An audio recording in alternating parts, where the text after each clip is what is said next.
Hello and welcome to Open Line. I'm Starlene Stringer. According to the Violence Policy Center, Texas ranks as the 10th worst state in the nation for domestic violence. That's an alarming statistic, but there are resources in the community to help anyone affected by family or intimate partner violence. Joining me for this edition of the show are Heather Koval with the Irving Family Advocacy Center, Kay Lewis with Brighter Tomorrows, and Jitin Hingorani with Chetna DFW, which addresses domestic violence within the South Asian community. Thank you all so much for being here. Thanks for having us. Well, let's get right to it because that's an alarming number, Heather. I never even imagined that it was so bad here in Texas in particular. Why would that be? What are the causes? You know, domestic violence affects any socioeconomic status, race, gender, any of those kinds of things. And so when you've got so many large cities and places that people are moving to and things like that, you know, we see a lot of reports. Irving alone, we see about 200 domestic violence reports come in each month. But what we know about domestic violence is a lot of it goes unreported. And so we know that about only 1/3 of domestic violence incidents are actually reported to the police. So we've got about 2/3 that are never actually documented with the police department. So sad. And Kay, would you like to add to that? I mean, what are you hearing the reasonings are? It's about power and control. And that's human nature, to be in control and have power. And unfortunately, it leads to domestic violence.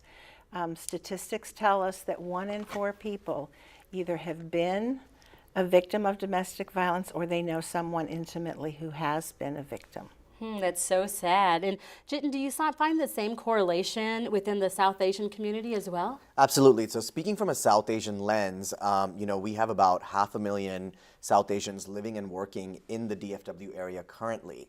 And, you know, I think it's very different. This issue is very different in the South Asian community because there are so many other factors to consider, like immigration, for example, or joint families, because it's not necessarily, you know, a partner living with a partner. It's the entire family living together. So there's abuse from multiple people in the families. And then obviously you've got language barriers, you've got, you know, moving to a new country, you've got visa situations. So I feel like in the South Asian community, because of the cultural factors, the situation is actually more exacerbated. Wonderful. Okay, so thank you for explaining that because some people are not familiar with Chetna's mission. Can you tell us what the overall mission is with Chetna? Sure. I mean, our mission basically is to provide a safe home for victims of domestic violence who are South Asian. And, you know, we provide everything from a confidential helpline to legal counseling to financial assistance to basically helping these women start their lives over, because so many of them are in situations where they get married, they come to this country, they're dependent on their husbands, they don't speak the language, they don't have transportation, they don't have jobs, and unfortunately, when we see intimate partner violence, the husband isolates them from friends and family members. So a lot of women who are in this position, who are new to this country, don't even know that organizations like Chetna exist. Right. They don't even know that they can actually get help and you know, be able to get out of something like this because they're afraid of being sent back to their country. You know, children are involved, or it's also a social taboo, right? Divorce is a huge social taboo in the South Asian community, and we're also a culture that, you know, whatever happens in the 4 walls of the family, you keep it within those 4 walls. You don't need the community to know about what's happening inside your 4 walls, and that's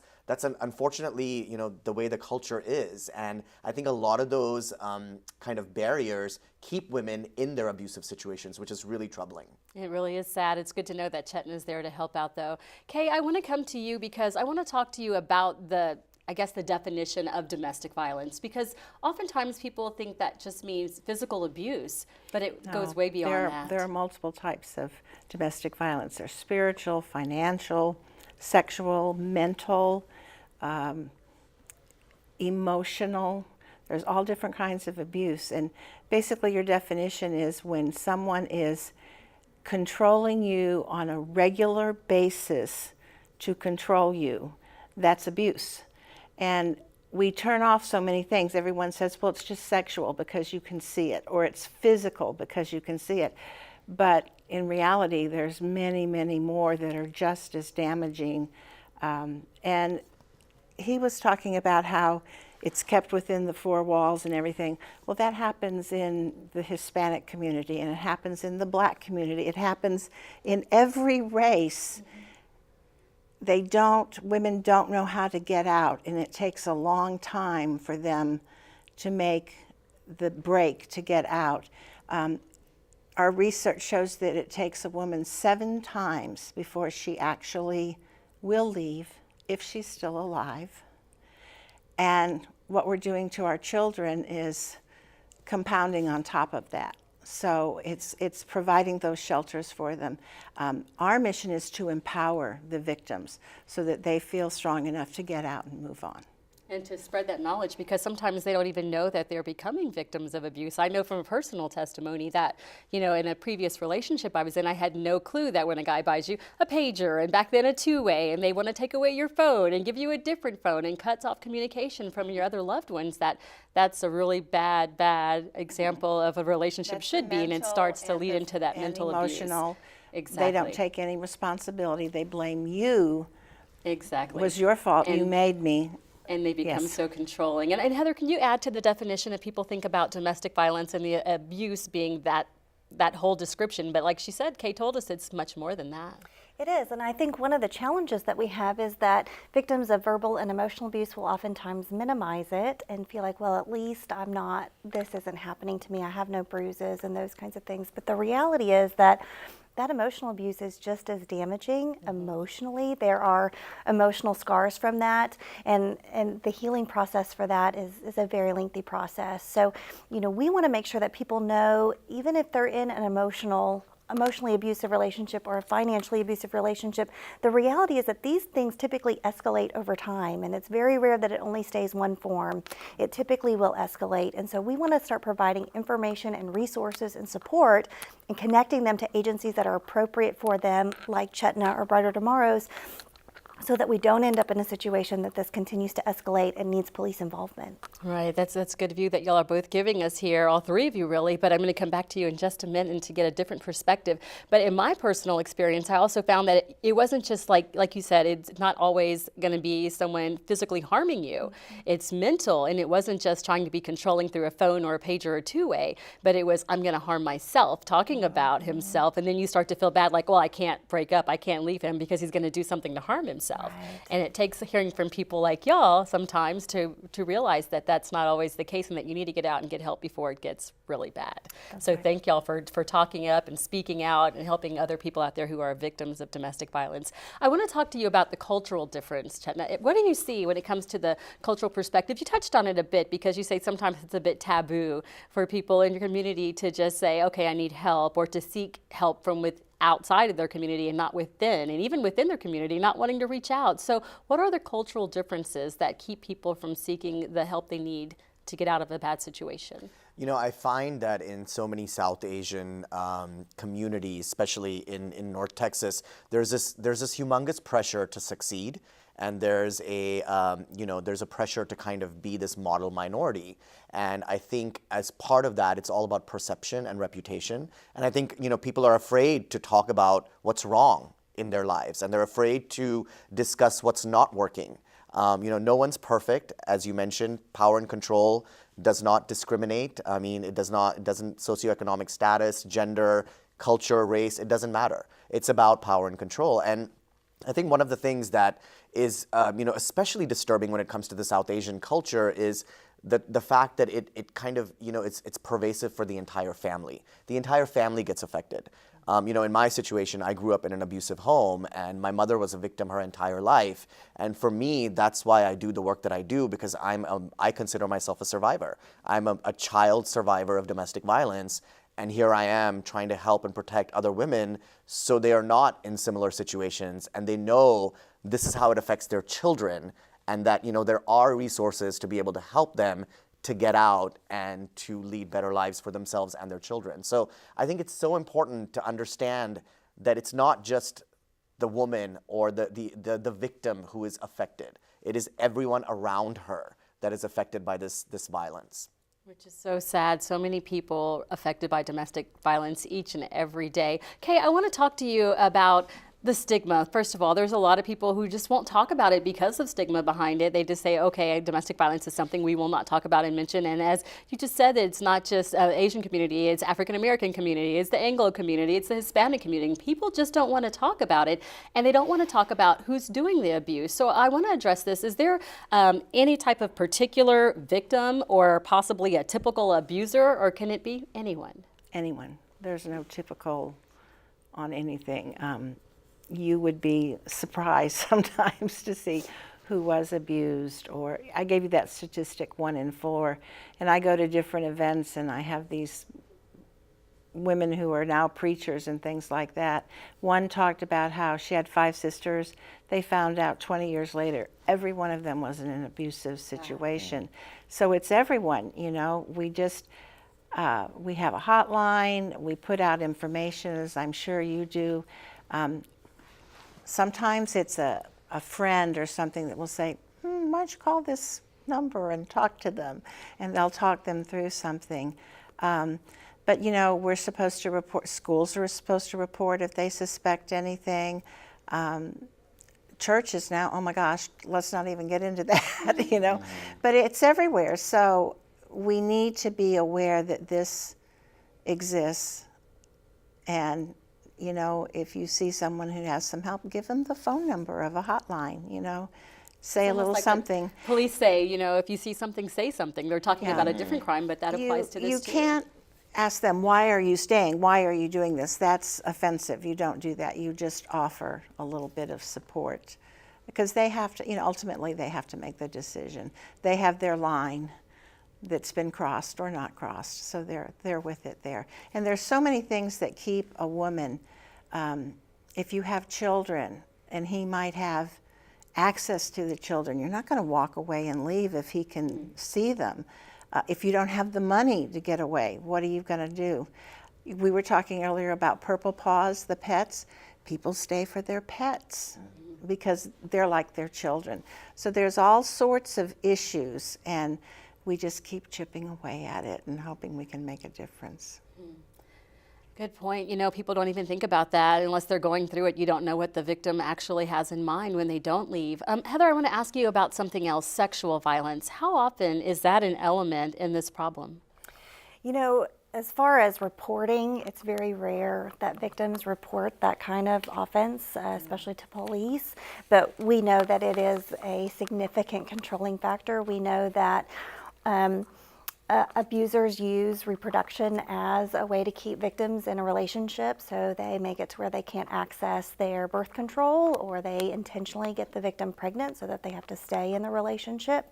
So sexual violence goes beyond a sexual assault. It could be doing things to ensure that the victim is unable to leave through getting pregnant or having additional children or those types of things. So it is something that happens, and I don't know that we have an actual number on the frequency or how that happens, because one of the issues that comes with domestic violence is so many people who are impacted by it don't even realize that they're actually a victim of domestic violence. Yeah, it took me a long time to realize it, so I can understand and relate. Yeah. Now, I do know that October is Domestic Violence Awareness Month, and I also know that you have something very exciting here that's called Illuminate Irving that takes place. Tell us about that. We do. On October 16th, we are hosting Illuminate Irving on the Mandalay Canal. It's a beautiful ceremony. This will be our 3rd year to host the event, and it really is to honor survivors and to honor those who have died as a result of domestic violence. Anyone is welcome to attend from anywhere, but participants can come at 5:30. They can personalize a lantern in honor of someone who is a victim or survivor of domestic violence, and we'll have a short ceremony, and then those lanterns will be released on the water in honor of all of those who have suffered through domestic violence. Being able to do that, that really helps people cope sometimes with having lost a loved one. How so? We all want to take an opportunity to memorialize or recognize or put aside time to honor those who have been through an atrocity. And so this is really an opportunity for, we see so many families come who say, my mom was a victim, and this is an opportunity for us to honor her, her courage, and her fight through domestic violence. And so people come both to honor their survivor who has gotten out of that abusive relationship. And people also come to remember those who have died as a result. So it's just a really beautiful ceremony to honor them and to set aside time to recognize the struggle and the fight, and also to make sure that people know about the resources. I think the best thing anybody can do when they meet somebody who's been a victim is say, hey, I know an agency that really might be able to help you. I'm just going to give you their phone number and you can reach out if you choose. And so an event like this is really significant so that people can find out what's in their community, where could I send somebody if I find out that domestic violence has happened. Because like she said, we all know someone. I mean, 1 in 4 women and 1 in 7 men, we all know someone who's been impacted. And if that comes up, we want to be able to send them somewhere that can help. For sure. And there's a candlelight vigil too? That's yours?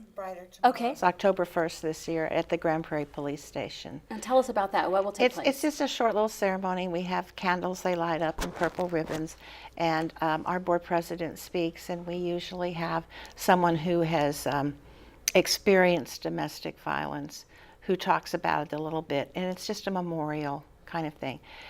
I like yours. I should say that. You like them both. I do, but it's being on the canal is just really nice. Pretty. But it's the same type of thing. We're memorializing those who have died and hoping that those who are still involved will get some help. Right, and that's the main thing, is to let people know there's help the available. whole month of October we wear purple, right? We'll have to do Get your purple shirt out. Purple pocket square. Did you not notice? He does have a little purple, very nice. And Jitten, I know you also have a special event coming up too. It's a 5K. It's Strides Against Violence. Correct. Tell us about that Yeah, program. so basically it's a run walk for the community to get together and rally behind this issue. And you know, I really want to stress the importance of the community's responsibility when it comes to domestic violence, because you know, I kind of equate it to littering or to drunk driving. Back in the day, you know, we used to litter, or people used to, you know, drive while intoxicated, and now we hold each other responsible. I can't believe you just threw that out of the car, or I can't believe you just got in the car and you've had 2 drinks. Sure. Why can't we do the same thing with domestic violence? Why can't we tell other men, I can't believe you just did that, or you spoke that way to your spouse, or tell our girlfriends, I can't believe you put up with that. I can't believe you are not, you know, you're okay with this situation. So I would love for us as a community to hold each other responsible, for men to hold other men responsible, and for us to treat this like we did littering or drunk driving back in the day. Jitten, I've just met you and I've become a fan. You keep talking, it's awesome.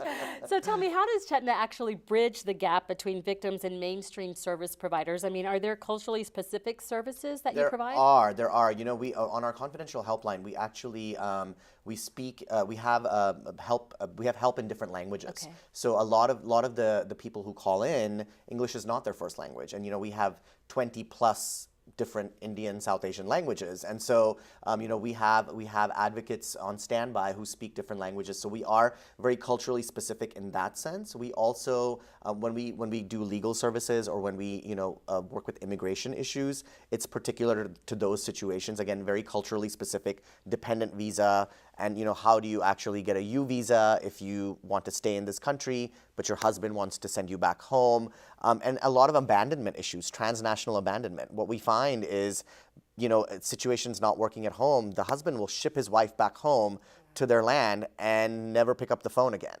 And she's stuck in that country and not able to get back to see her kids, or to see, you know, her life here, or to do any of it. And we see a lot of cases of transnational abandonment as well. So yes, culturally, we are very diligent about providing services that are focused on helping women who are dealing with particular situations in these South Asian relationships. I'm so glad y'all are here to help. And I'm so glad Brighter Tomorrows is here too. Kay, I know y'all are able to offer like emergency shelter for victims. Well, we have 2 shelters, one in Irving and one in Grand Prairie. And the normal stay is about 30 days. And we also have a counseling center at our offices. And we have transitional housing, 8 units that people can apply for, and they can live there for 2 years free, saving 30% of their income, so they'll be ready to go. Most of the clients stay the 30 days. Now, if they're really working the program, and by that I mean they're getting counseling, they're seeking housing, they're getting the medical care they need, they're really showing that they're ready to move on with their life, we can extend the time that they stay. until these things come into play. So it's available for them.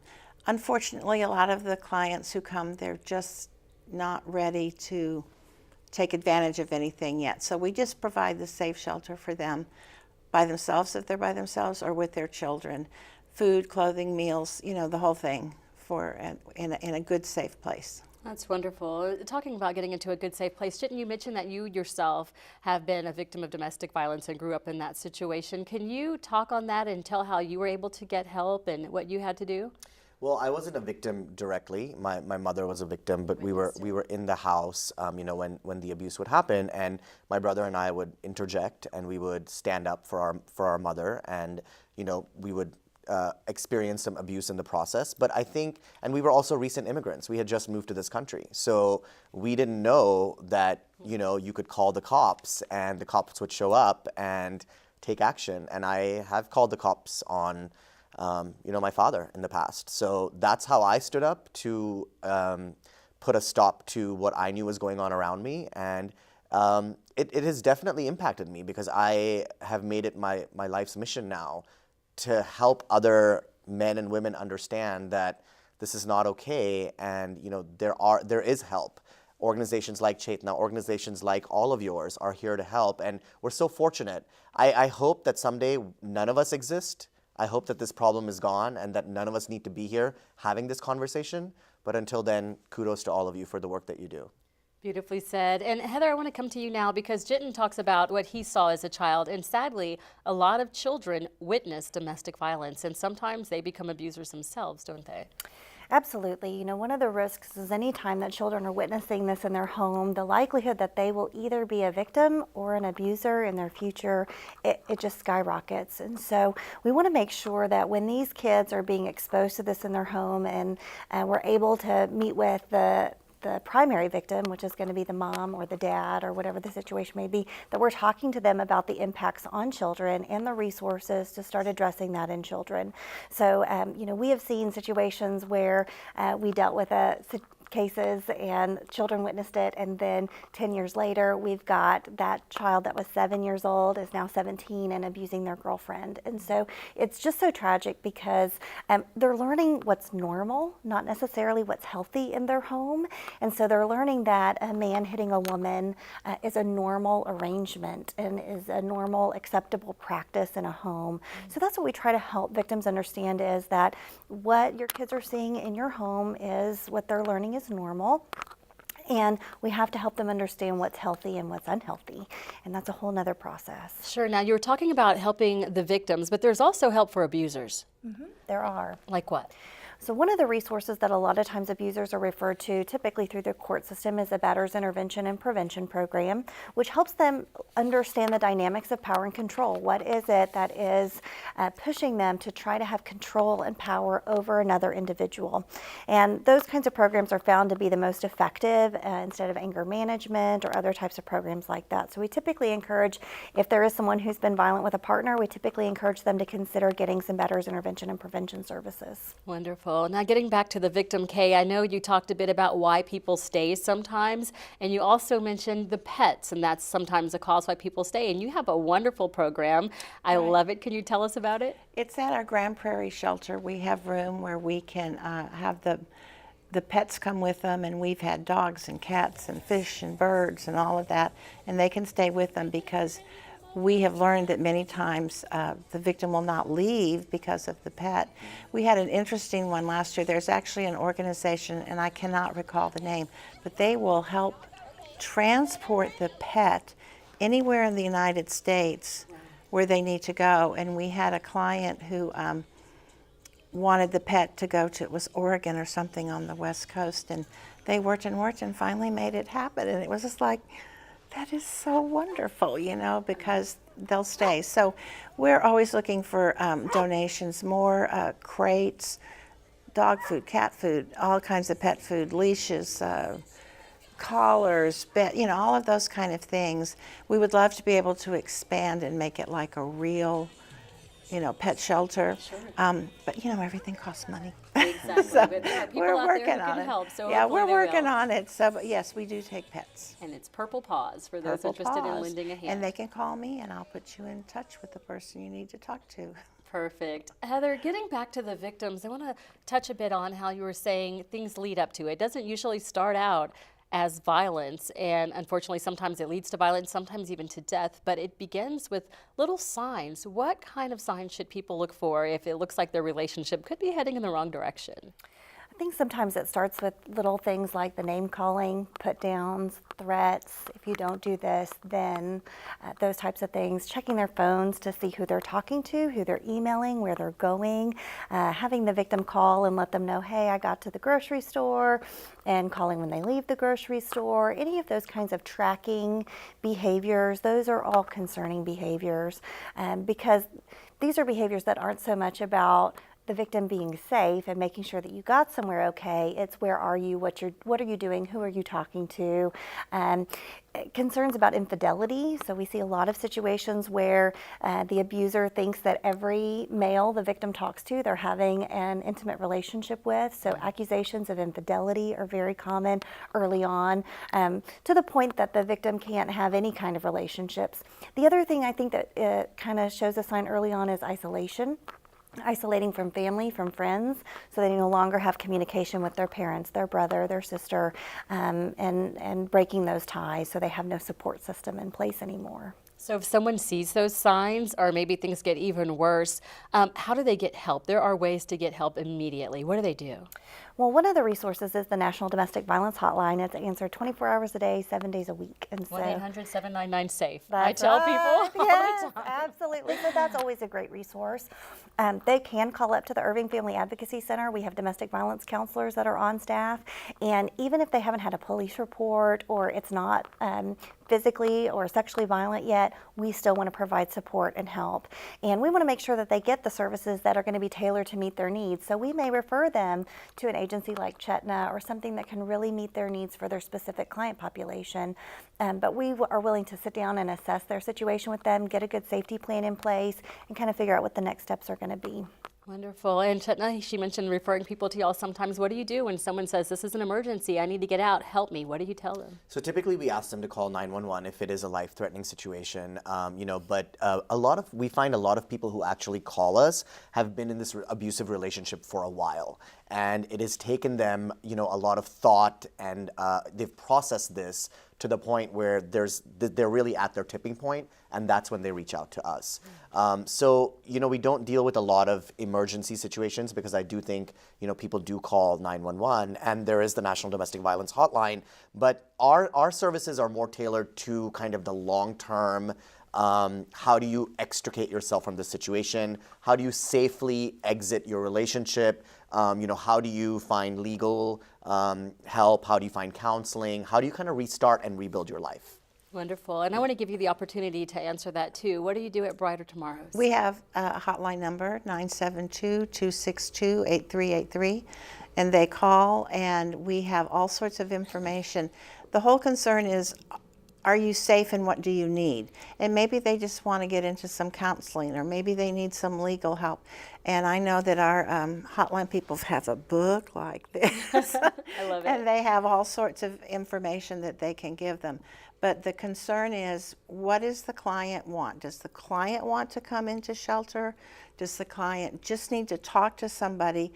It's about what the client wants, and we talk them through that. So yes, and our hotline is busy all the time. It just amazes me that it's always busy. Somebody is talking. That doesn't mean they're going to come into shelter, but it means they're getting some information that they need. Exactly. And I'd like to jump in that we have the BIP program. We have that at Brighter Tomorrows too, that we work with the abuser. Wonderful. And it is a court-ordered program. So Wonderful. And we're just about out of time, but you mentioned that there's always a need for people to make financial contributions, donations to organizations. Oh, North Texas Giving Day. It's coming up. We don't want Yes. to let the show in without talking about North Texas Giving Day, September 20th. But it starts September 10th. You can start making donations September 10th. It's going to go online, and it goes through midnight of September 20th. So please, everyone, donate. donate. And you can pick the place that you want to donate to, and we need it. You know, you always need it. There you go. And this is where they all say, we all need the help, so please make it. Yes, all of them need help. We thank y'all so much because being here today, you've definitely helped someone out. So we appreciate you taking your time to talk about your organizations and what you do to make a difference. Thank you for the opportunity to come and talk. Thank you. We appreciate it. And thank you so much for being here to shine a light on domestic violence and showing that we can all help make a difference and help one another. I want to thank you for watching. I'm Starlene Stringer. Be sure to join us on Thursday, October 4th at 1:30 p.m. for our next edition of Open Line. We'll see you then.